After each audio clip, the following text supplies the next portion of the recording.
عليكم ورحمة الله وبركاته. إن الحمد لله نحمده ونستعينه ونستغفره ونتوب إليه ونعوذ بالله من شرور أنفسنا وسيئات أعمالنا. من يهده الله فلا مضل له ومن يضلل فلا هادي له. أشهد أن لا إله إلا الله وحده لا شريك له وأشهد أن محمدا عبده ورسوله صلى الله عليه وعلى آله وأصحابه ومن تبعهم بإحسان إلى يوم القيامة. يا أيها الذين آمنوا اتقوا الله حق تقاته ولا تموتن إلا وأنتم مسلمون. يا أيها الناس اتقوا ربكم الذي خلقكم من نفس واحدة وخلق منها زوجها وبث منهما رجالا كثيرا ونساء واتقوا الله الذي تساءلون به والأرحام إن الله كان عليكم رقيبا. يا أيها الذين آمنوا اتقوا الله وقولوا قولا سديدا يصلح لكم أعمالكم ويغفر لكم ذنوبكم ومن يطع الله ورسوله فقد فاز فوزا عظيما. أما بعد فإن أصدق الحديث كتاب الله وخير الهدي هدي محمد صلى الله عليه وسلم وشر الأمور محدثاتها وكل محدثة بدعة وكل بدعة ضلالة وكل ضلالة في النار. أعاذنا الله وإياكم جميعا من النار. Jamaah salat Isya rahimani wa rahimakumullah yang dirahmati Allah Subhanahu wa taala dan saya cintai karena Allah Subhanahu wa taala. Alhamdulillahilladzi bi ni'matihi tatimmus shalihat.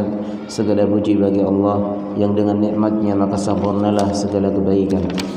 Alhamdulillah kita dipertemukan kembali oleh Allah Subhanahu wa taala di majelis yang mulia ini, yaitu dalam rangka kita thalabul ilmi syar'i, yaitu mempelajari agama Islam ini yang merupakan ini kewajiban bagi kita, dan inilah jalan satu-satunya agar supaya kita bisa merealisasikan tujuan hidup kita sebagaimana yang Allah Subhanahu wa taala telah beritahukan kepada kita melalui firman-Nya tentang tujuan hidup kita diciptakan di dunia ini. Wa ma khalaqtul jinna wal insa illa liya'budun. Tidaklah aku ciptakan jin dan manusia kecuali hanya untuk beribadah kepadaku.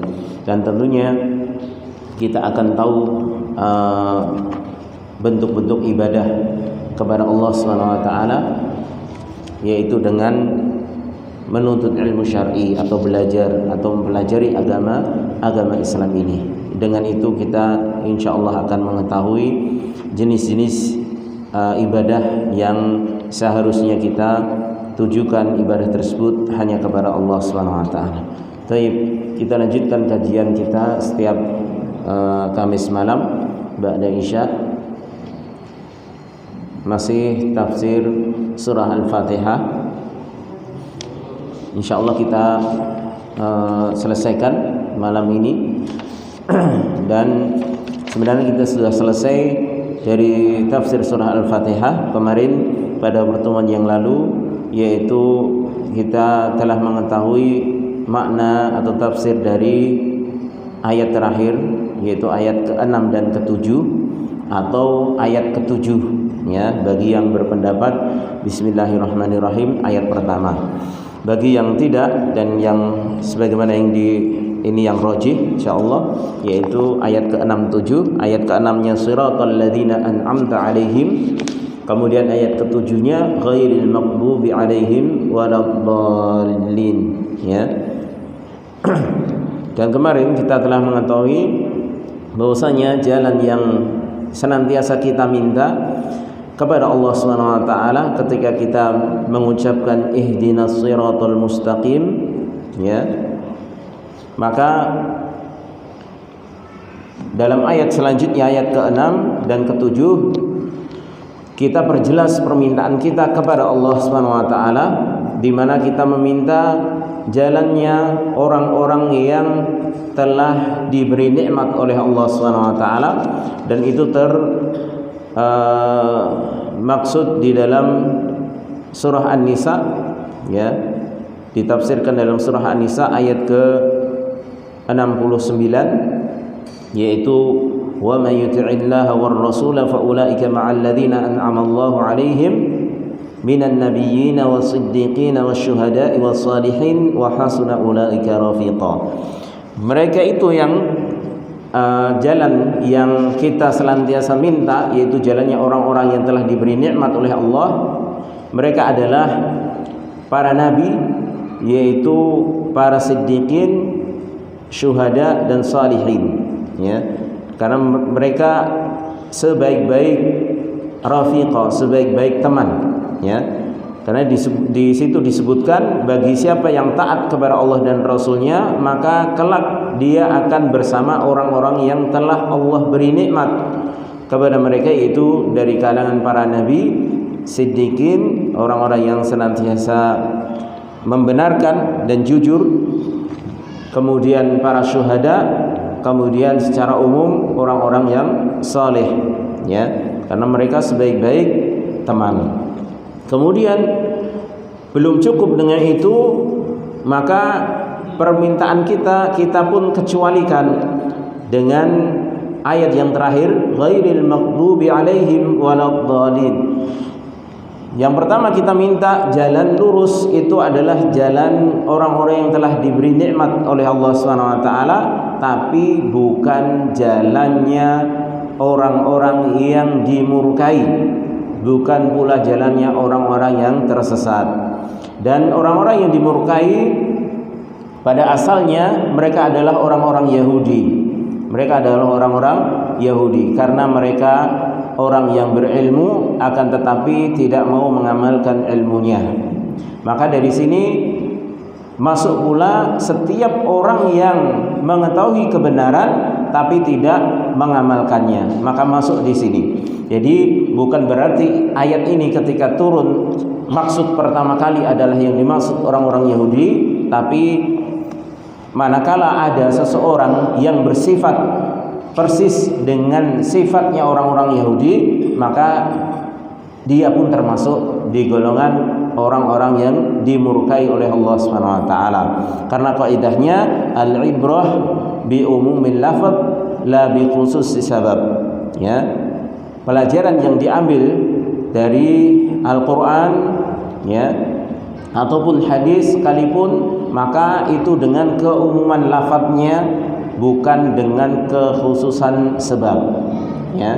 Maka walaupun ini lafadznya khusus, awal kali turun yang berkaitan dengan al-maghdub alaihim, yaitu orang-orang Yahudi, akan tapi secara umum orang yang sama atau memiliki sifat yang sama dengan orang-orang Yahudi, yaitu yang mereka mengetahui kebenaran tapi tidak mau mengamalkan, maka masuk ke dalam golongan orang-orang yang dimurkai. Dan ini dikecualikan, ya, artinya kita jangan sampai diberikan jalan dengan jalannya orang-orang yang dimurkai. Artinya ketika kita sudah mengetahui satu ilmu, maka kita meminta kepada Allah dengan kesempurnaan yang telah Allah Subhanahu wa taala berikan berupa ilmu tersebut. Allah menyempurnakan dengan hidayah taufiknya agar supaya kita mau mengamalkan ilmu tersebut sehingga terbebas dari sifat al-maghdub alaihim. Kemudian waladhdallin, dan juga bukan jalannya orang-orang yang tersesat. Yang dimaksud ini adalah awal pertama, yaitu orang-orang Nasrani, dan disebutkan di sini qabla bi'tsatin Nabi sallallahu alaihi wasallam, orang-orang Nasrani sebelum diutusnya Nabi alaihi salatu wasallam, karena mereka orang yang semangat di dalam beramal, akan tetapi di atas kejahilan, ya, di atas kejahilan, tidak di atas ilmu. Jadi semangat beramal dengan perasaan pokoknya yang penting ini menurut perasaan baik, ya, menurut kebiasaan baik, ya sudah, mereka semangat mengamalkan hal tersebut, akan tapi ternyata tidak didasari ilmu. Maka ini pun berlaku bagi orang-orang yang mereka semangat di dalam beramal, akan tapi tidak dilandasi dengan ilmu ataupun dalil, baik dalam Al-Quran maupun As-Sunnah, ya. Maka ini nanti akan termasuk pada golongan orang-orang yang sesat, ya. yang disebutkan di sini.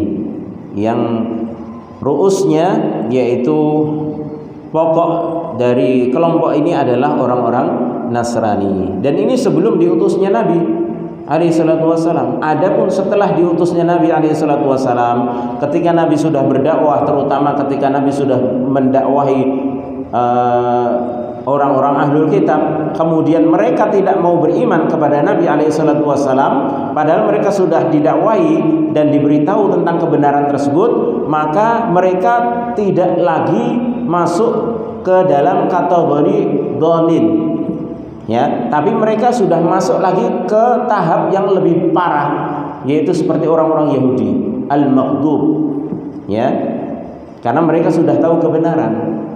Adapun orang dhalin, orang yang sesat, itu adalah orang yang beramal tanpa ilmu, itu namanya tersesat.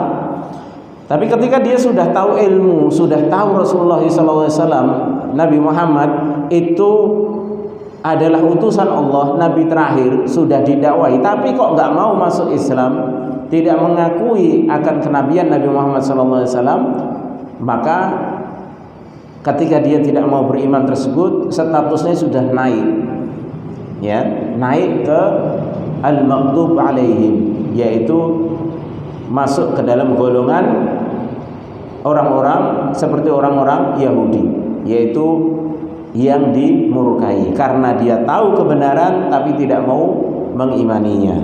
Baik. Kemarin juga sudah disebutkan tentang beberapa qiraah, bisa alaihim, bisa alaihum, tapi sudah dipaparkan juga oleh Syekh Muhammad bin Shalih Al-Utsaimin rahimahullahu taala, bahwasanya tidak wajib untuk kita mempelajari qiraah sab'ah ataupun asyarah, ya. Yang wajib bagi kita adalah bisa membaca dengan qiraah yang memang itu sudah ma'ruf, seperti riwayat dari Mushaf Utsmani yang itu beredar di tengah-tengah kita. Dan kalaupun kita belajar qiraah sab'ah, diingatkan oleh Syekh kemarin bahwasanya jangan dibaca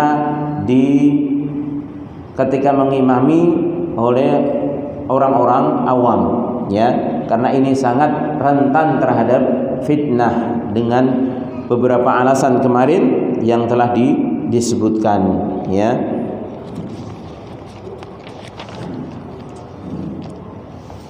Baik. Kemudian kita masuk pada pembahasan terakhir, al-fawaid, yaitu faedah-faedah yang bisa diambil dari dua ayat tersebut, yaitu siratal ladzina an'amta 'alaihim ghairil maghdubi 'alaihim waladdallin. Faedah yang pertama dari dua ayat tersebut, min fawaidil ayatain, di antara faedah-faedah dari dua ayat, ayat ke-6 dan ayat ke-7 tadi, dzikru tafsil ba'dal ijmal, penyebutan tafsil setelah penyebutan ijmal, yaitu global, ya. Jadi penyebutan secara rinci setelah penyebutan secara global, ya. Liqaulihi ta'ala, yaitu pada firman Allah Subhanahu wa taala sebelumnya, ayat ke-5, ihdinas siratal mustaqim, ya. Kemarin juga kita sudah mengetahui shad di situ bisa dibaca sin, ya, ada dua bacaan dan itu boleh, ya. Jadi ihdinas siratal mustaqim bisa, atau dengan hurufnya sesuai huruf fasihnya di situ, yaitu shad, ya. Baik. Kalimat ihdinas siratal mustaqim, hada wa hada mujmalun, ini mujmal, artinya ya Allah, kami minta jalan yang lurus. Ini kan masih global, ya. Pokoknya jalan yang lurus, ya. Kemudian datang ayat setelahnya, siratal ladzina an'amta 'alaihim, yaitu jalan orang-orang yang telah Engkau beri nikmat. Wa hadza mufassilun, dan ini yang mentafsilnya, ya. Ayat setelahnya itu adalah sebagai penjelasan rincinya. Artinya yang kita minta itu yang ini loh. Tidak hanya sekedar kita menyebutkan jalan yang lurus saja, tapi kita rinci permintaan kita kepada Allah, yaitu jalannya orang-orang yang telah Engkau beri nikmat, ya, yaitu jalannya orang-orang para nabi, kemudian siddiqin, syuhada dan salihin tadi. Li'anna al-ijmal thumma tafsil fihi faidah. Kenapa seperti itu susunannya? Karena ijmal global, datang global terlebih dahulu, kemudian dirinci, itu ada faedahnya. Apa faedahnya? Fa innan nafsa idza ja'al mujmal tataraqqab wa tatashawwaf litafsil. Karena jiwa itu apabila datang mujmal, datang global terlebih dahulu, maka dia akan menunggu dan dia akan memperhatikan tafsirnya, ya, penjelasannya itu gimana. Seperti kita membaca misalnya ayat fawailul lil musallin, celakalah bagi orang-orang yang sholat. Kita mesti akan nunggu, ya. Kalau orang ingin tahu tafsirnya, iki maksudnya apa gitu, ya. Masuk wong sholat kok celaka, ya, iso cilaka wong sholat. Jari ini dikon sholat tapi bareng sholat kok malah dapat kecelakaan, ya. Maka otomatis jiwa fitrah manusia, ya, dia akan menunggu apa sebenarnya yang dimaksud hal tersebut. Sama seperti ini, ihdinas siratal mustaqim, ya Allah tunjukilah aku jalan yang lurus, ya. Jalan yang lurus itu yang bagaimana, ya? Apakah jalan lurus itu jalannya orang-orang yang pokoknya semangat beramal begitu saja, ya, tanpa tahu dasarnya, tanpa tahu dalilnya, pokoknya beramal, semangat beramal, wis pokoknya anggar kikir ketoke apik ya amalke. Apakah itu dimaksud jalan yang lurus? Ya. Maka hati itu akan menunggu, ya, dan memperhatikan apa yang akan datang setelahnya dari penjelasan. Wal bayan, dan juga penjelasannya tadi dari yang mujmal tadi, yang global tadi. Fa idza jaa tafsil warada ala nafsin musta'iddatin liqabulihi mutasyawwifatin ilaihi, ya. Maka apabila telah datang tafsilnya, ya, dan itu mengenai, ya, atau datang kepada jiwa yang sudah siap untuk menerima dan memperhatikannya. Artinya ketika mujmal datang, ihdinas siratal mustaqim, kemudian hati itu kan sudah menunggu, jiwa itu sudah menunggu, sudah siap-siap memperhatikan ini keterangannya apa. Maka ketika tafsirnya itu datang pada jiwa yang sudah siap untuk menerima keterangan tadi, sudah siap untuk memperhatikannya, ya, maka otomatis dia itu akan membekas dalam jiwanya, ya. Kenapa? Karena sudah siap-siap terlebih dahulu. Iki apa maksudnya? Ya, ditunggu. Setelah tahu, oh ternyata jalan yang lurus itu seperti ini, seperti ini. Jalannya orang para nabi, siddiqin, syuhada dan sholihin. Maka itulah yang diharapkan. Jadi datang dulu mujmalnya, datang dulu globalnya, penjelasan secara ringkasnya dulu, ya. Kemudian setelah itu tafsirnya, penjelasan secara terperincinya, ya. Dan itu lebih mengena nantinya bagi jiwa, karena jiwa itu sudah siap-siap terlebih dahulu, karena globalnya sudah dia terima, ya. Tsumma fihi faidah tsaniyah, kemudian dalam susunan tersebut mujmal dan tafsil, ya, itu ada faedah yang kedua.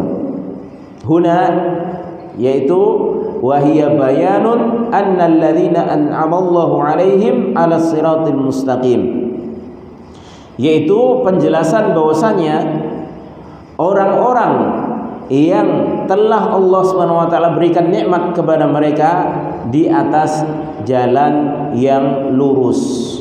Ya, itu faedahnya, yaitu adanya penjelasan bahwasanya orang-orang yang telah Allah beri nikmat kepada mereka di atas jalan yang lurus. Kan kita tadi ketika membaca ihdinas siratal mustaqim secara global, kita minta jalan yang lurus. Kemudian setelah itu kita merinci dengan doa yang diajarkan oleh Allah Subhanahu wa taala dalam firman-Nya, dengan kita masih berdoa secara tafsilnya, yaitu yang kita minta jalannya lurus, yaitu siratal ladzina an'amta alaihim, jalan orang-orang yang telah Engkau beri nikmat. Berarti orang-orang yang telah Allah beri nikmat ini berada di jalan yang lurus yang kita minta tadi. Ya, itu faedahnya. Ya. Berarti para nabi, para siddiqin, para syuhada, para salihin itu berada di jalan yang lurus yang kita minta tadi di awal tadi, yang kita sering ucapkan ihdinas siratal mustaqim. Ya. Kemudian jalannya disebutkan, yaitu jalannya orang-orang yang telah Engkau beri nikmat ya Allah. Ya. Habis minta jalan yang lurus, tapi kok kemudian kita disuruh untuk berdoa siratal ladzina an'amta alaihim, yaitu jalan orang-orang yang telah Engkau beri nikmat, yang itu ditafsirkan dalam surah An-Nisa tadi, yaitu para nabi, para siddiqin, syuhada dan sholihin. Berarti orang-orang ini, keempat golongan ini itu berada di jalan yang lurus. Ya, paham ya? Jadi ini yang dimaksud kenapa mujmal kemudian didatangkan tafsirnya. Selain untuk agar supaya hati kita persiapan dengan apa yang kita minta terlebih dahulu secara mujmal, secara global, maka kemudian faedah yang kedua, kita ketahui bahwasannya orang-orang yang telah diberi nikmat Allah ini adalah orang-orang yang mereka benar-benar di atas jalan yang lurus tadi. Makanya kemarin telah kita bahas tentang tafsir as-siratal mustaqim. Itu ada yang menafsirkan Al-Quran, ada yang menafsirkan As-Sunnah, ada yang menafsirkan Al-Islam, ada yang menafsirkan Abu Bakar dan Umar, dan semuanya benar. Dan ini tafsir tanawu, yaitu hanya sisi pengungkapan saja, maknanya semua sama.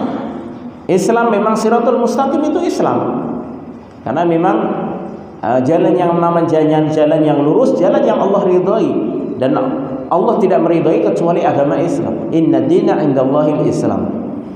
Kemudian itu juga Al-Quran, karena memang mukjizat terbesar dan menyempurna dari seluruh wahyu-wahyu yang Allah wahyukan kepada para nabi dan rasul itu Al-Quran. Ya. Makanya Al-Quran itu disebut Al-Muhaimin, sifatnya Al-Muhaimin, yaitu yang menjadi hakim, penjaga dari seluruh kitab-kitab yang sudah diturunkan oleh Allah SWT. Kemudian juga As-Sunnah, karena As-Sunnah ini adalah penjelas dari Al-Quran itu sendiri. Kemudian kenapa Abu Bakar dan Umar? Ya, karena memang Abu Bakar dan Umar inilah orang terbaik setelah Nabi, ya, yaitu yang pertama Abu Bakar, kemudian Umar radhiyallahu ta'ala anhuma, ya. Dan Rasulullah SAW telah menyatakan iktadu bil ladaini min ummati bi ashabi, ya, Abu Bakar wa Umar. Ikutilah oleh kalian, contohlah oleh kalian kedua orang ini dari kalangan min ba'di min ashabi, yaitu setelahku dari kalangan sahabatku. Yang Rasulullah langsung sebutkan Abu Bakar dan Umar, ya. Jadi keempat tafsir tentang siratal mustaqim yang menyebutkan Islam, kemudian Al-Quran, kemudian Sunnah, kemudian Abu Bakar dan Umar, ini tidaklah bertentangan, ya. Nah, karena Abu Bakar dan Umar ini simbol sebagai contoh konkret yang telah menjalani, mereka berjalan di atas jalan yang lurus tersebut dengan berpegang teguh di atas keislaman dan mengamalkan Al-Quran dan Sunnah. Baik. Kemudian yang kedua, wa minha isnadun ni'mah ila Allah Ta'ala wahdah fi hidayatil ladzina an'ama 'alaihim li'annaha fadlu mahdin min Allah. Di antara faedah dari dua ayat tersebut yaitu penyandaran nikmat kepada Allah Subhanahu wa taala saja, ya. Artinya yaitu siratal ladzina an'amta 'alaihim, yaitu jalan orang-orang yang telah Engkau beri nikmat kepada mereka. Berarti menyandarkan nikmat itu hanya kepada Allah saja, di dalam nikmat, di dalam apa? Fi hidayatil ladzina an'ama 'alaihim, yaitu nikmat hidayah bagi orang-orang yang telah Allah beri nikmat kepada mereka. Artinya ini benar-benar murni nikmat ini, fadlu mahdin, murni keutamaan minallah, dari Allah Subhanahu wa taala. Tidak ada yang bisa memberikan hidayah taufik kecuali Allah Subhanahu wa taala. Ya. Karena nikmat ini murni benar-benar memang keutamaan dari Allah Subhanahu wa taala. Makanya Allah memberikan hidayah itu kepada siapa yang dikehendakinya. Makanya dalam khutbatul hajah, ya, itu Rasulullah sallallahu alaihi wasallam istiankan rumah rasai kowe aku. Ingin rasa ngoro. Terus hati-hati. Baik.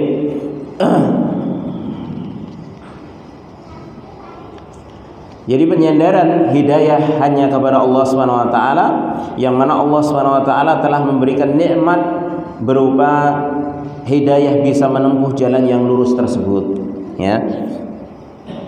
Makanya dalam khutbatul hajah kita sering sebutkan, dan ini sering disebutkan oleh Rasulullah sallallahu alaihi wasallam, man yahdihillahu fala mudhillalah wa man yudlilhu fala hadiyalah. Siapa yang Allah berikan hidayah, maka tidak ada satupun yang bisa menyesatkan, ya. Orang kalau sudah dapat hidayah, ibaratnya mau keluarganya itu semuanya non muslim, dia dapat hidayah untuk masuk Islam, tetap dia akan Islam, ya. Mau diojo-ojoin, mau istilahnya mau dimurtadkan lagi, nggak bisa, ya. Dan ini sering kita saksikan. Saya sendiri punya teman yang keluarganya semua Nasrani. Dia masuk Islam sampai sekarang ini, nggak ada satu keluarganya yang ikut Islam. Dan alhamdulillah istiqomah. Dan itu perjuangannya lika-liku. Ada yang datangi dari gereja di awal-awal itu seperti itu, ya. Tapi ya sekali lagi, man yahdihillahu fala mudhillalah. Siapa yang Allah sudah berikan hidayah, maka tidak ada yang bisa menyesatkan. Sebaliknya, wa man yudlilhu fala hadiyalah. Siapa yang Allah sesatkan, maka tidak ada yang bisa mendapatkan hidayah, ya, atau memberikan hidayah kepada orang yang sudah Allah sesatkan tersebut. Mau semua dia keluarganya kiai semuanya, ustadz semuanya, kalau dia sudah Allah kehendaki kunci hatinya jadi murtad, maka murtad dia, ya. Nasallallahu salamata wal afiyah. Dan ini kenyataan, ya. Dan ini kenyataan dari keluarga muslim yang taat, tapi muncul keluarga, satu keluarga yang murtad, ya. Mau didakwai kayak apapun, kalau Allah sudah menyesatkan, maka tidak ada yang bisa memberikan hidayah taufik tersebut, ya. Baik.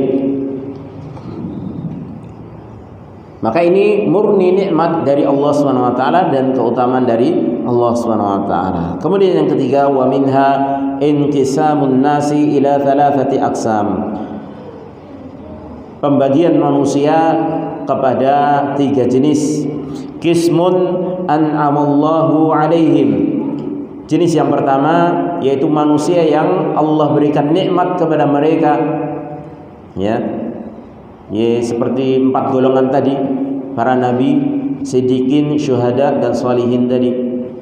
Wa qismun maghdubun alaihim, ya jenis yang kedua yaitu golongan yang dimurkai. Wa qismun dhallun, dan jenis yang ketiga yaitu jenis yang disesatkan atau yang tersesat. Wa qad sabaqa bayanu hadhil aqsam, dan telah berlalu penjelasan dari ketiga jenis tersebut. Wa asbabul khuruji 'anis siratal mustaqim, dan sebab-sebab keluarnya manusia dari jalan yang lurus, immal jahlu, bisa jadi karena kebodohan, awil inadu, bisa jadi karena menentang, ya bangkang, ngeyel, kayak orang Yahudi. Kalau jahil itu seperti orang-orang Nasrani sebelum diutusnya Rasulullah sallallahu alaihi wasallam. Walladzina sababu khurujihim al-inadu humul maghdubu alaihim, dan orang-orang yang sebab keluarnya mereka dari jalan yang lurus karena membangkang, karena ngeyel, mereka orang-orang yang dimurkai. Ya, karena yang namanya membangkang, ngeyel itu kan sifatnya mereka sebenarnya sudah tahu kebenaran. Namanya ngeyel, ya. Baik, wa ala ra'sihim al-yahud, yang pucuk pimpinannya dari orang-orang yang dimurkai adalah orang-orang Yahudi. Wal akharun alladzina sababu khurujihim al-jahlu kullu man la ya'lamul haqqa wa ala ra'sihim an-nasara.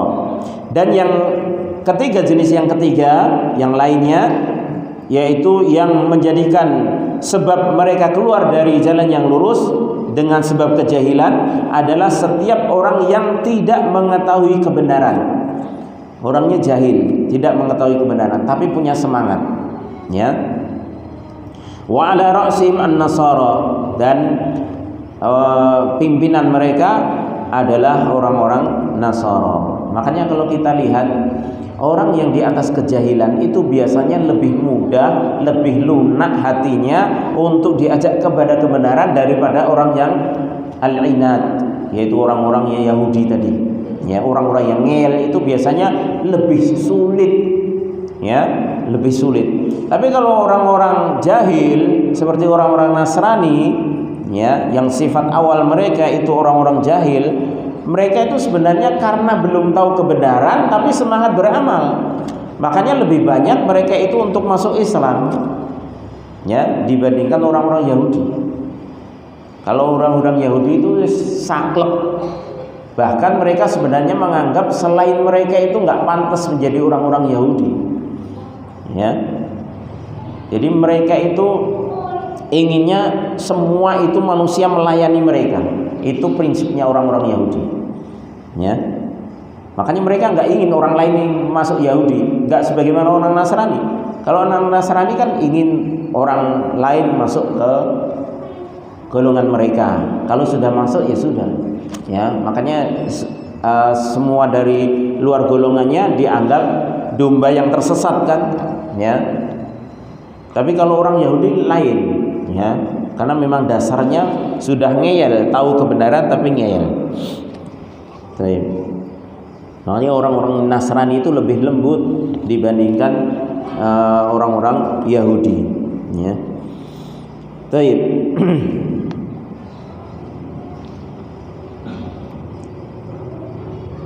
wal akhirun alladzina sababu khurujihim al-jahlu jahiliyah, wa hadha binisbati li halihim qabla al-bi'tsah.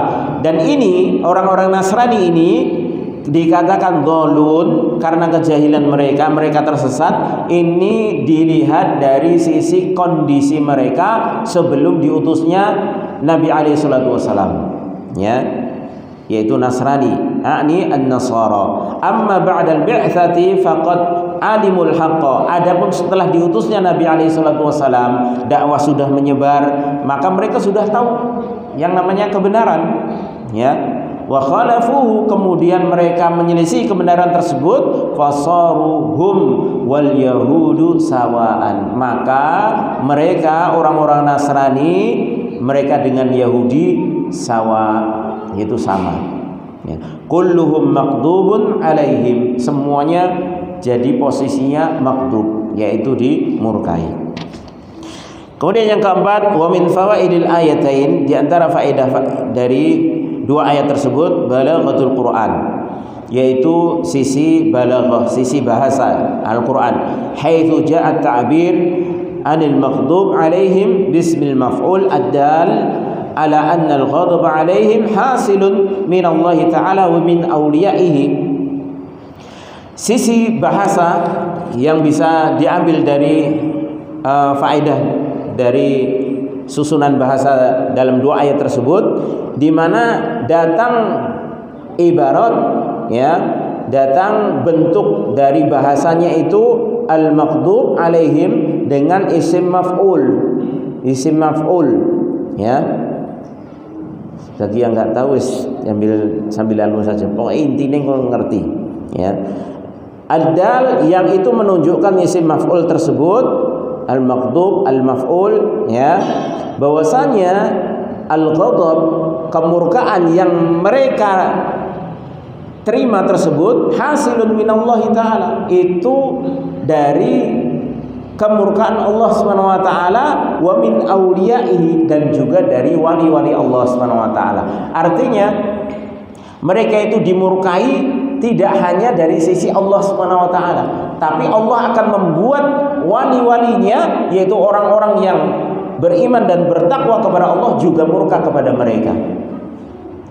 Artinya juga ikut memurkai mereka, mendoakan kejelekan kepada mereka. Ini dalam sisi bahasa, yang mana al-maf'ul, ya, disebutkan dengan wazan, al-maghdub disebutkan dengan wazan maf'ul, ya. Berbeda dengan dhalin. Kalau dhalin itu isim fa'il, ya. Taib. Artinya lebih ringan kalau dhalin, adapun al-maghdub itu lebih berat, ya. Kemudian yang kelima, wa minha annahu yuqaddamul asyad, bahwasanya didahulukan yang lebih berat, fal asyad, kemudian setelahnya, ya, yaitu al-maghdub itu kondisi status yang paling berat terlebih dahulu disebutkan, kemudian setelahnya, yang derajat setelahnya, yaitu ad-dhalin. Li'annahu ta'ala qaddama al-maghduba alaihim 'ala ad-dhalin, karena Allah Subhanahu wa taala mendahulukan al-maghdub, ya, kemudian baru setelah itu datang kalimat ad-dhalin, ya. Berarti al-maghdub itu jauh lebih berat kondisinya, ya. Li'annahum asyaddu mukhalafatin, karena yang namanya maghdub itu, sifat maghdub itu lebih mukhalafahnya, penyelisihannya itu lebih berat, ya. Dosa penyelisihannya itu lebih berat, lil haqqi minadh-dhalin, terhadap kebenaran daripada orang-orang yang tersesat. Kenapa? Karena yang namanya maghdub, kalau sudah disifati maghdub, berarti penyimpangannya sudah parah. Kenapa? Karena dia tahu kebenaran. Ya'rifunahu kama ya'rifuna abna'ahum. Mereka itu tahu bagaimana sifatnya Nabi alaihi salatu wasallam, sebagaimana tahunya mereka terhadap anaknya sendiri, ya. Ibaratnya kalau anak sendiri hilang itu, walaupun ada 1000 anak, orang tua itu akan tahu cirinya, ya. Walaupun ada 1000 anak yang mirip, dia akan tahu cirinya anaknya itu yang mana, ya. Demikian ibaratnya orang-orang Yahudi dengan Nabi SAW, itu taunya mereka itu cirinya bagaimana, sifat-sifatnya bagaimana, itu sebagaimana mereka mengetahui terhadap anaknya sendiri. Tapi kenapa kemudian dia ingkar? Maka keingkaran itulah yang mengakibatkan akhirnya dia maghdub, ya, dimurkai, karena dia sudah tahu kok masih ingkar, ya. Fa'inal mukhalif an ilmin yas'ubu ruju'uhu bi khilafil mukhalif an jahlin. Maka sesungguhnya orang yang menyelisihi karena ilmu, artinya sudah tahu ilmunya tapi kok masih menyelisihi, sudah tahu kebenaran tapi kok masih mengingkari, masih ngeyel, maka itu sulit untuk rujuk, sulit untuk kembali kepada kebenaran. Itu sulit. Mundur isin wong Jawa. Wis ngerti iki sing salah, iki sing bener, tapi kok orang melu sing bener, dikandani ngeyel. Nah, biasanya kalau sudah seperti itu wis mundur isin. Kadung ya. Bi khilafil mukhalif an jahlin, berbeda kalau orang yang menyelisih kebenaran tersebut karena kejahilan, namanya urung ngerti ya. Orang semangat ngamal, ternyata baru dikasih tahu ini ternyata nggak ada contohnya. Itu kalau orang awam ya, orang awamnya biasanya karena dia sudah pengen semangat untuk mengamalkan kebenaran, tapi ternyata yang diamalkan selama ini ternyata kok nggak ada dasarnya, itu biasanya lebih bisa menerima ya, orang awamnya. Tapi beda dengan ahlul bid'ahnya. Ahlul bid'ahnya yang mendakwahkan kebid'ahan, ajaran-ajaran yang tidak ada contohnya, dia itu tahu sebenarnya, cuma karena sudah kadung pengikutnya banyak ya, sudah kadung dipuji-puji ya, ketika dikasih tahu itu nggak ada contohnya, ngeles ya, ngeyel ya. Oh ini maksudnya bukan ini, oh maksudnya alasan ya. Tapi kalau orang awamnya itu mudah ya, itu mudah, masih mudah istilahnya, karena mereka masih jahil ya, masih jahil. Makanya orang awamnya, kalau orang yang beramal tanpa ilmu di atas kejahilan, itu biasanya kalau istilahnya beberapa kali tidak didoktrin, kemudian masuk kebenaran yang sebenar-benarnya, maka biasanya dia akan rujuk ya, dia akan manut ya. Tapi kalau dia masih kedoktrin terus oleh gurunya, ustadznya, kiainya, wah ini yang sulit. Kenapa? Karena dicekoi terus. Sebenarnya dia itu bingung ya. Dia mengamalkan hal tersebut itu sebenarnya dalam hatinya tidak ada ketenangan. Karena yang namanya ketenangan itu tetap berada di jalur siratul mustaqim, itu jalan yang lurus ya. Adapun ketenangan, tangisan-tangisan yang ditimbulkan dari amalan-amalan yang tidak dicontohkan oleh Nabi dan para sahabatnya, itu adalah pada hakikatnya itu bukan ketenangan yang hakiki. Itu hanya tangisan-tangisan dari waswas syaitan ya, yang dihembuskan oleh syaitan agar supaya seseorang itu merasa nyaman, yaitu nyaman sementara ya. Tapi pada hakikatnya kalau dia mau merenung, dia akan tahu hakikat yang sebenarnya.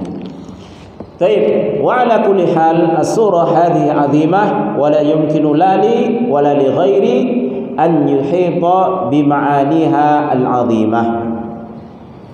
Ala kulli hal ya, surah Al-Fatihah ini surah yang agung, maka tidak mungkin bagi diriku, kata Syekh Muhammad bin Shalih Al-Utsaimin rahimahullah, dan juga bagi selainku untuk bisa meliputi seluruh maknanya.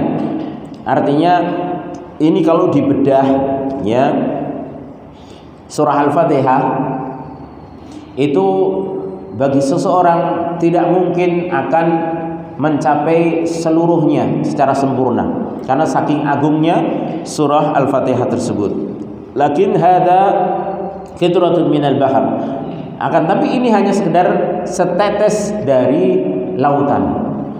Jadi apa yang kita bacakan dari 8-9 pertemuan ini, yang itu hanya membahas surah Al-Fatihah, kata Syekh Muhammad bin Shalih Al-Utsaimin, itu hanya setetes dari lautan saja. Bayangkan ya, ilmu itu luas. Berarti yang Allah berikan kepada hambanya itu hanya sedikit saja, ya, hanya sedikit. Ya. Wa man arada tawassu' fi dzalika fa 'alaihi bi kitab Madarijus Salikin Ibnu Qayyim rahimahullah.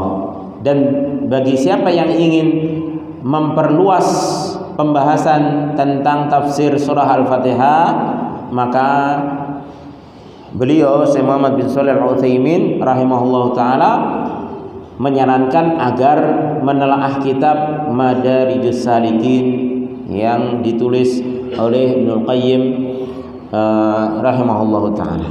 Baik, ini kita selesai, ya. Masih ada waktu sedikit, kita gunakan untuk kemarin, yaitu membahas tentang hukum qiraatul Fatihah lil ma'mum, ya. Karena ini berkaitan dengan surah Al-Fatihah yang merupakan rukun di dalam salat kita, ya, rukun dalam salat kita. Maka kita harus mengetahuinya, bagaimana hukum membaca Al-Fatihah bagi makmum. Adapun bagi imam ataupun munfarid yang salat sendiri, maka ini jelas tidak ada khilaf, ya, bahwasanya membaca Al-Fatihah ini merupakan rukun di antara rukun-rukun salat yang seorang ketika dia lupa, baik sengaja ataupun tidak, dia tinggalkan membaca surah Al-Fatihah, maka salatnya batal, ya, salatnya batal.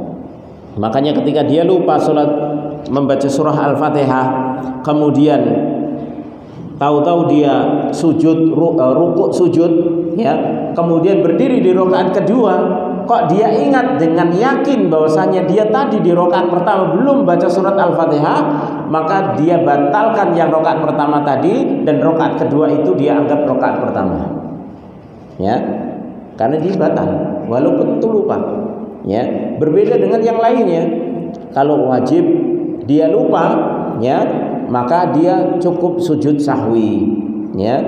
Seperti dia lupa atahiyat pertama langsung berdiri tegak rakaat ketiga, ya, maka dia ketika ingat bahwasanya belum atahiyat awal, karena atahiyat awal itu wajib, maka dia ganti dengan sujud sahwi sebelum salam. Baik. Hukum membaca Al-Fatihah bagi makmum ini ada khilaf, ringkasnya yaitu ada 3 pendapat. Walaupun ada yang mengatakan 4, tapi pada hakikatnya yang keempat adalah hanya cabang dari pendapat yang ketiga, ya. Maka yang lebih pasnya adalah 3 pendapat. Yang pertama yaitu wajib membaca Al-Fatihah bagi makmum di setiap rakaat, baik sirriyah ataupun jahriyah, ya, sirriyah ataupun jahriyah, makmum wajib membaca, ya. Karena ini memang pendapat ini menggunakan hadis yang mana Rasulullah SAW menyatakan la salata liman lam yaqra bi Fatihatil kitab atau bi ummil kitab. Tidak ada salat, artinya salatnya tidak sah, ya, bagi seseorang yang tidak membaca Al-Fatihah, ya. Maka ini dianggap baik itu untuk imam, makmum ataupun yang salat sendiri. Dan pendapat ini juga pendapat di antara para sahabat. Artinya di kalangan para sahabat sendiri ini sudah khilaf sebenarnya, ya. Maka ini khilaf ini tidak akan selesai, ya. Artinya kita yang datang belakangan hanya bisa membandingkan di antara pendapat-pendapat tersebut, kemudian kita ambil dari pendapat tersebut yang mendekati dengan maksud dari nas-nas yang ada, dalil-dalil yang ada. Ini pendapat Umar bin Khattab, kemudian Ubadah bin Samit, kemudian Abdullah bin Amr bin As, ya, ini di kalangan para sahabat, kemudian juga Abu Hurairah, ya, radhiyallahu ta'ala anhum. Kemudian di antara para ulama Imam Bukhari, Ibnu Hazm Asy-Syafi'i di pendapat yang baru, ya, karena Imam Syafi'i ada dua pendapat. Pendapat yang lama Imam Syafi'i berpendapat dengan pendapat ketiga, ya, nanti akan disebutkan pendapat ketiga. Maka ini pendapat yang baru dari Imam Syafi'i, dan kebanyakan dari pengikut Syafi'i rahimahullah ini berpendapat dengan pendapat yang ini, ya, artinya wajib baik sirriyah maupun jahriyah bagi makmum membaca Al-Fatihah. Kemudian ini juga pendapat ulama-ulama yang lainnya, Al-Auza'i, Al-Laits, kemudian Ibnu Hazm Adz-Dzahiri, Asy-Syaukani, San'ani. Adapun dari para ulama-ulama kontemporer ini pendapatnya Syekh bin Baz, Syekh Muhammad bin Shalih Al-Utsaimin rahimahullahu taala, dan juga Syekh Muhammad bin Muhammad Al-Mukhtar As-Sinqiti, ya, rahimahullahu taala, ya. Ini pendapat pertama, ya. Kemudian ini secara ringkas saja, ya, nanti kita anukan tidak secara detail. Kemudian yang kedua, pendapat yang kedua, pendapat yang menyatakan tidak wajib membaca Al-Fatihah bagi makmum di rakaat sirriyah maupun jahriyah. Ini kebalikan dari pendapat pertama. Kalau pendapat pertama wajib bagi makmum kalau imamnya baca sirriyah maupun jahriyah, ya, dikeraskan ataupun tidak bacaannya, maka makmum wajib, ya, makmum wajib bacanya, ya. Kemudian pendapat kedua tidak wajib mutlak, maupun dikeraskan ataupun disirkan, ya, tidak dikeraskan bacaannya, maka makmum diem saja, diem, nggak baca, ya. Dan ini pendapat dari sahabat Ali bin Abi Thalib, Zaid bin Harithah, Jabir bin Abdullah, Sa'ad bin Abi Waqqas, ya, Abdullah bin Abbas, Abdullah bin Mas'ud, Abdullah bin Umar, ya. Dan ini pendapat imam atau mazhab Hanafiyah, ya, dan salah satu riwayat dari mazhab Hambali, ya, dari mazhabnya Imam Ahmad bin Hambal, ya. Baik. Kemudian yang ketiga, pendapat yang ketiga, wajib membaca Al-Fatihah bagi makmum di rakaat yang sirriyah saja, ya, yang ketika imam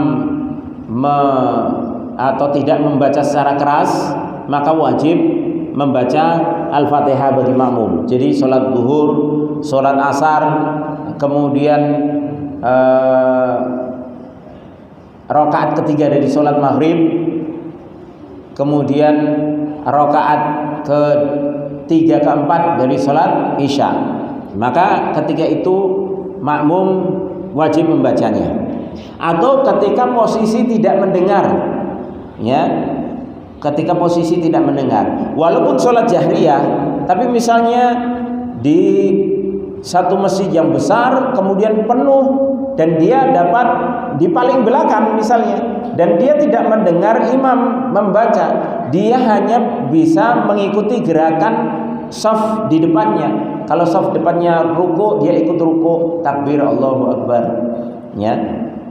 Nah, ketika posisi seperti itu, walaupun sholatnya jahriyah, misalnya sholat subuh atau 2 rakaat isya, 2 rakaat maghrib, ya, maka dia tetap baca, karena posisinya seperti sholat sirriyah tadi, dia gak mendengar, ya.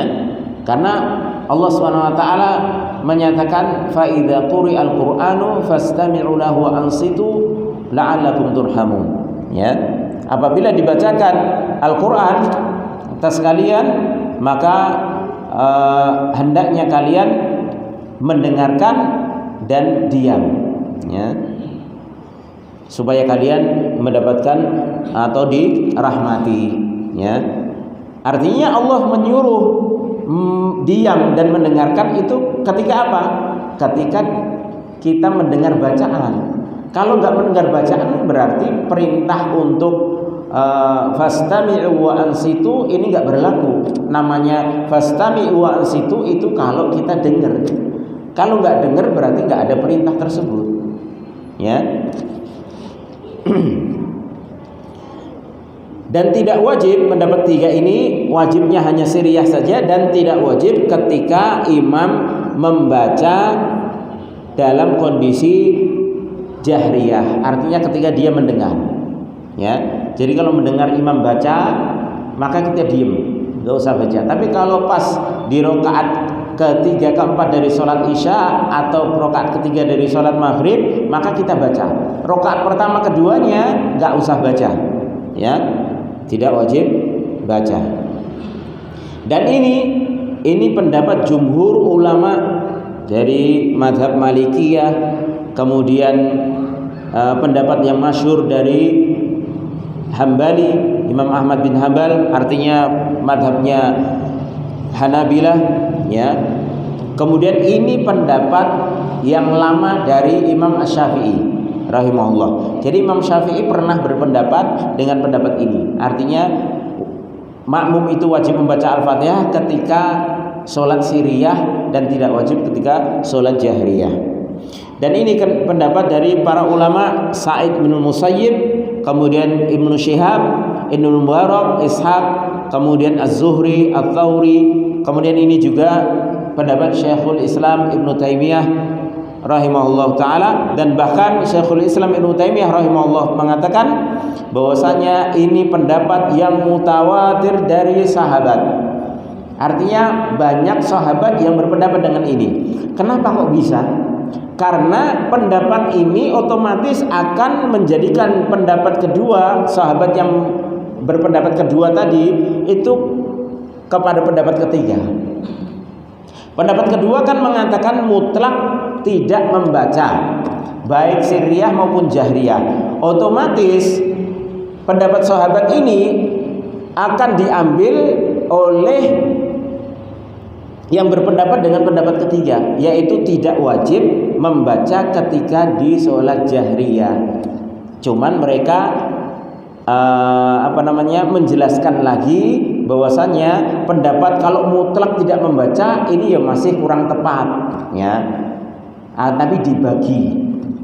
Kalau sirriyah itu wajib membaca, kalau jahriyah baru tidak wajib, ya. Makanya Syekhul Islam Ibnu Taimiyah mengatakan bahwasanya pendapat ini adalah pendapat mutawatir dari sahabat, karena sahabat yang berpendapat dengan pendapat mutlak tidak membaca tadi masuk pula kepada pendapat ketiga dari satu sisi.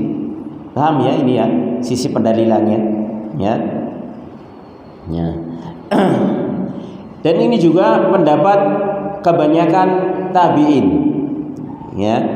Dan ini di pendapat para imam atau para masyayikh kontemporer seperti Syekh Abdurrahman As-Sa'di, dan ini di antara murid atau guru dari Syekh Muhammad bin Shalih Al-Utsaimin rahimahullah taala, Syekh Abdurrahman As-Sa'di rahimahullah taala, dan juga Syekh Ibnu Jibrin, kemudian Syekh Abdullah Al-Bassam, kemudian Syekh Shalih Al-Fauzan hafizahullah taala. Ini berpendapat dengan pendapat yang ketiga ini, ya.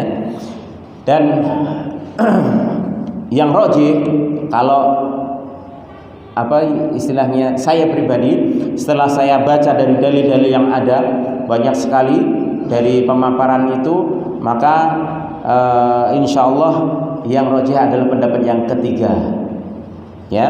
Pendapat yang ketiga bahwasanya wajibnya makmum membaca Al-Fatihah yaitu ketika imam bacaannya sir, ya, yaitu zuhur, asar, ataupun rakaat ketiga dari maghrib, kemudian rakaat ketiga empat dari isya, ya. Adapun ketika jahriyah maka berlaku ayat, ya. Apabila dibacakan bagi kalian Al-Quran, wastami'u wa ansitu la'allakum turhamun, ya.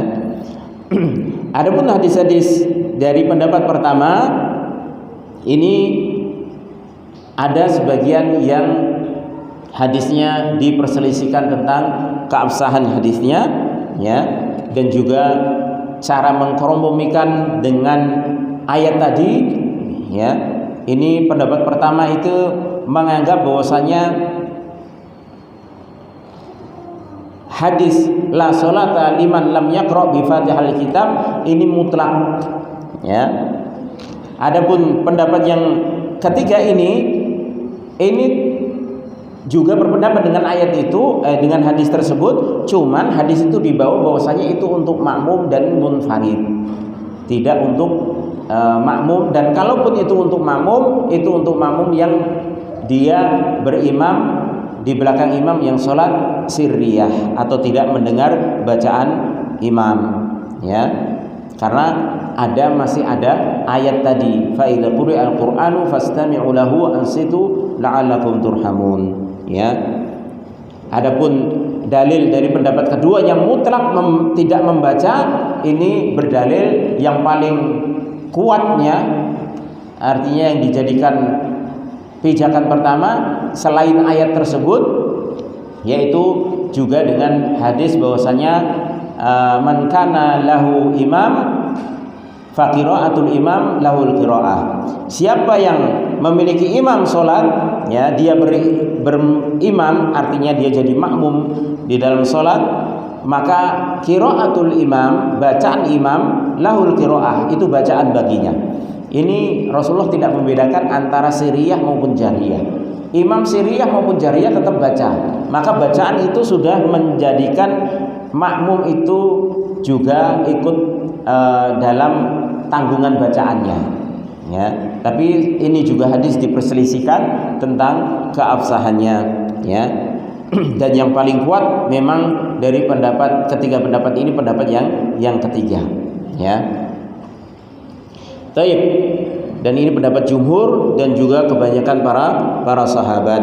Apalagi di sana disebutkan bahwasanya dua sahabat yang faqih, yaitu Abdullah bin Mas'ud, kemudian Zaid bin Thabit, yang ini merupakan guru dari Abdullah bin Abbas, ya. Jadi Ibnu Abbas radhiyallahu ta'ala anhuma ini sahabat junior, artinya yang masih kecil ketika bertemu Nabi dan ketika ditinggal Nabi masih muda. Beliau berguru dengan Zaid bin Thabit ini, ya, yaitu seorang sahabat junior dan ahli fikihnya. Yang terkenal itu Abdullah bin Mas'ud dan Zaid bin Thabit radhiyallahu ta'ala anhuma, ya. Maka ini semakin menguatkan bahwasanya pendapat ketiga ini adalah pendapat yang kuat, ya. Kemudian perlu dicatat dari pendapat ini, pendapat yang pertama yang mengatakan wajib membaca Al-Fatihah bagi makmum, ini yang dimaksud mereka adalah ketika makmum itu mendapati waktu di awal, ya, waktu di awal, yaitu ketika masuk dengan imam, kemudian dia mendapati awal waktu, imam takbiratul ihram, dia sudah jadi makmum, itu wajib. Tapi ketika dia datang kemudian mendapati waktu dhayyik, waktunya sempit, maka gugur kewajibannya. Ini menurut pendapat yang pertama. Maka ini perlu disampaikan, karena sebagian itu hanya mencomot dari pendapat pertama, pokoknya wajib, sehingga ketika masuk di akhir sholat kemudian dia nggak bisa baca Al-Fatihah, dia ulangi sholat lagi, padahal dia sudah berdiri, sudah cukup beberapa menit dengan imam, cuman dia karena belum sempat Al-Fatihahnya nggak selesai istilahnya, kemudian dia ulangi lagi. Maka ini bukan pendapat dari pendapat pertama, karena pendapat pertama ini mengatakan wajib itu ketika dia dapat waktu di awalnya dengan imam.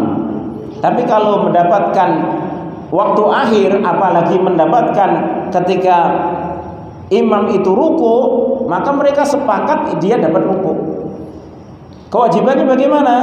Rukunnya membaca Al-Fatihah bagi atau kewajiban membaca Al-Fatihah bagi makmum tadi gugur. Ya, yang mereka bahas adalah di awal. Ketika makmum itu bisa leluasa membaca Al-Fatihah. Ya. Maka dari sini kita bisa lihat bahwasanya orang ya ketika dia datang di masuk di shaf, dia nggak mendapati bacaan imam ya Al-Fatihahnya ya, kemudian kok dia mengulangi. Lah ini tanda tanya, ini pendapatnya siapa? Ya, ini pendapatnya siapa? Kalau dia mengatakan ini kan ada ulama yang mewajibkan Al-Fatihah bagi makmum, iya. Ya. Tapi kan Al-Fatihah itu ketika sang makmum yaitu mendapati di awal waktu. Oke lah kalau taruhlah dia tidak mendapati sang imam itu setelah selesai membaca Al-Fatihah, kemudian dia membaca surat dan suratnya qadarullah panjang misalnya. Kenapa dia harus mengulangi? Bukankah kalau dia mengatakan wajib bagi makmum, dia bisa baca sendiri lengkap, bahkan Al-Fatihah lebih pendek daripada bacaan surat yang dibaca makmum? Kenapa harus diulangi? Berarti kan ada masalah di sini. Pendapatnya siapa ini? Ya. Kalau kita boleh memilih, harusnya antara 1, 2, 3 ini, tidak lebih. Ya, tidak lebih. Jangan bikin pendapat sendiri. Tadi kan katanya bacaan makmum. Nah sekarang kok kalau imamnya sudah selesai Al-Fatihah, kenapa nggak dianggap? Padahal perselisihannya ini bacaan makmum, bukan bacaan imam. Ya, maka dari sini jelas bahwasanya pendapat yang pertama walaupun itu mengatakan wajib, itu adalah bagi makmum yang datang di awal. Adapun yang datang di akhir atau waktu-waktu yang sempit, yang Al-Fatihah tidak selesai, maka gugur kewajiban dia membaca Al-Fatihah. Apalagi ketika dia mendapati rukuk dari imam. Dan ini sebagaimana hadis dari Abu Bakrah yang dia mendapati Rasulullah SAW rukuk, dia sampai di depan pintu, dia langsung takbiratul ihram, rukuk dan sambil jalan dalam kondisi rukuk. Dan Rasulullah kemudian setelah selesai, karena Rasulullah itu diantara mukjizatnya tahu ketika kejadian yang di belakang ketika sholat. Ini diantara mukjizat Nabi SAW, mengetahui kondisi para sahabatnya walaupun beliau dalam kondisi sholat. Maka Rasulullah mengatakan, zadakallahu hirsan wa la ta'ud. Semoga Allah memberikan tambahan semangat bagimu wahai Abu Bakrah, dan jangan kau ulangi. Artinya Rasulullah tidak menyuruh untuk mengulangi rakaatnya. Ya, asalkan dia mendapati rakaatnya imam, bukan rakaat makmum ya. Karena rakaat imam dengan rakaat makmum berbeda. Rakaat imam terkadang seorang itu mendapati rakaat makmum tapi nggak mendapati rakaatnya imam. Karena kan rakaatnya imam itu lebih dulu, kemudian makmum. Ketika imam itu sami Allahu liman hamidah, makmum kan masih ruku. Lah kalau kita nusul, kemudian takbiratul ihram kita ruku, tapi rukuknya sama dengan makmum, berarti kita belum dapat ini. Yang kita dapat rakaat itu adalah rakaatnya imam. Karena kan makmum akhir-akhir mengikuti imam, ya. Jadi kalau kita datang kemudian imam ruku, kita Allahu Akbar takbiratul ihram, terus kemudian kita belum sempat ruku, imam sudah i'tidal, walaupun makmum itu masih ruku, maka kita tidak dianggap dapat. Ya. Yang kita dianggap dapat itu yaitu ketika kita dapat rukuknya imam. Jadi imam masih ruku, tenang, kemudian kita nusul, ya, dan kita takbiratul ihram. Dan ini harus diingat, takbiratul ihram ini rukun, jangan ditinggal, jangan kita langsung ruku, ya, jangan kita langsung ruku. Tapi takbiratul ihram dulu. Berarti takbiratul ihram berapa takbir kita ketika nyusul ini tadi? Berarti nanti 2. Yang pertama kita niatkan takbiratul ihram karena ini rukun, kemudian Allahu Akbar lagi, kita takbir rukuk tadi. Walaupun tanpa mengangkat tangan, gak masalah karena mengangkat tangan ini sunnah. Ya. Jadi tapi tetap kita harus Allahu Akbar. Dan takbiratul ihram ketika kita nyusul posisi imam ruku, kita harus kondisi berdiri tegak. Jangan sampai Allahu Akbar sambil delosor ruku kemudian Allahu Akbar lagi. Ini nggak boleh, nggak sah. Hal seperti ini. Ini sholatnya nggak sah. Kenapa? Takbiratul ihramnya nggak sah. Karena takbiratul ihram itu sah ketika dia dilakukan dalam kondisi rukun juga, berdiri. Otomatis bagi orang yang mampu ya, berdiri. Ya. Jadi takbiratul ihram dulu, Allahu Akbar. Kalau ingin pakai sedekap tangan, ya sedikit sedekap tak apa-apa. Kemudian Allahu Akbar, takbir lagi untuk ruku. Kalau kita dapati imam masih rukuk, kita dapat rukuknya imam, maka kita sudah teranggap 1 rakaat. Tapi kalau kita nggak dapatnya rukuknya makmum, sesama makmum, tapi tetap kita harus mengulang lagi. Ya, kita tidak dianggap di situ. Baik. Kemudian tambahan yaitu bagi imam hendaknya ini yang sering kita lupa, takbir itu harus lengkap, ya, sebagaimana yang disinggung oleh Syekh Shalih Al-Munajjid hafizahullah taala.